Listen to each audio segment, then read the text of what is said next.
बाल कहानी गाय और शेर। एक पहाड़ी के नीचे रामगढ़ नाम का एक गांव था। गांव के सारे जानवर हरी घास खाने के लिए सुबह उसी पहाड़ी के ऊपर बसे जंगल में जाते और शाम होते होते घर वापस आ जाते। हर दिन की तरह लक्ष्मी नाम की एक गाय अन्य गायों के साथ उसी पहाड़ी के जंगल में घास खाने के लिए गई।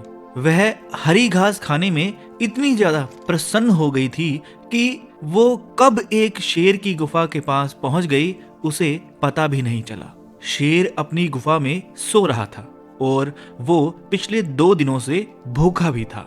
जैसे ही लक्ष्मी शेर की गुफा के पास पहुंची, गाय की खुशबू से शेर की नींद खुल गई। वह शेर धीरे धीरे गुफा से बाहर आया और गुफा के बाहर गाय देखकर खुश हो गया।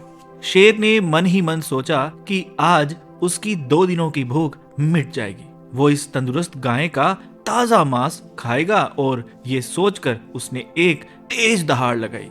लक्ष्मी शेर की दहाड़ सुनकर डर जाती है। जब वो अपने आसपास देखती है तो वहां दूर दूर तक उसको कोई दूसरी गाय नहीं दिखाई देती। जब वो हिम्मत करके पीछे मुड़ती है तो उसे सामने शेर खड़ा हुआ दिखाई देता है। उस शेर ने लक्ष्मी को देखकर फिर से दहाड़ लगाई और लक्ष्मी से कहा, मुझे 2 दिनों से कोई शिकार नहीं मिला, मैं भूखा हूँ। शायद इसलिए भगवान ने मेरा पेट भरने के लिए तुझे मेरे यहाँ पर भेजा है। आज मैं तुझे खाकर अपनी भूख मिटा लूंगा।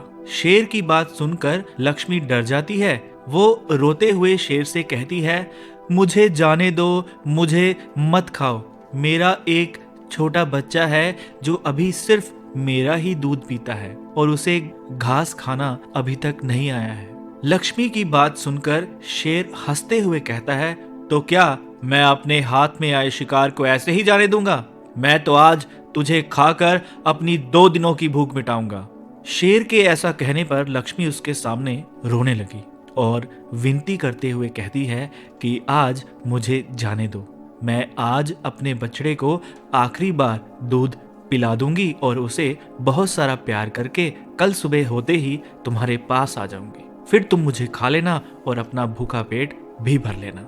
शेर लक्ष्मी की ये बात मान जाता है और धमकी देते हुए कहता है कि अगर कल तू नहीं आई तो मैं तेरे गांव आऊंगा, फिर तुझे और तेरे बेटे दोनों को खा जाऊंगा। लक्ष्मी शेर की ये बात सुनकर खुश हो जाती है और शेर को अपना वचन देकर गांव वापस चले जाती है। वहां से वह सीधे अपने बछड़े के पास जाती है, उसे दूध पिलाती है और बहुत सारा प्यार करती है। फिर बछड़े को शेर के साथ हुई सारी घटना बताती है और कहती है कि उसे अब अपना ख्याल खुद ही रखना होगा। वो कल सुबह होते ही अपना वचन पूरा करने के लिए शेर के पास चली जाएगी। अपनी माँ की बातें सुनकर बछड़ा रोने लगता है। दूसरे दिन सुबह होते ही लक्ष्मी जंगल की तरफ निकल जाती है और शेर की गुफा के सामने पहुंचकर शेर से कहती है, अपने वचन के अनुसार मैं तुम्हारे पास आ गई हूँ, अब तुम मुझे खा सकते हो।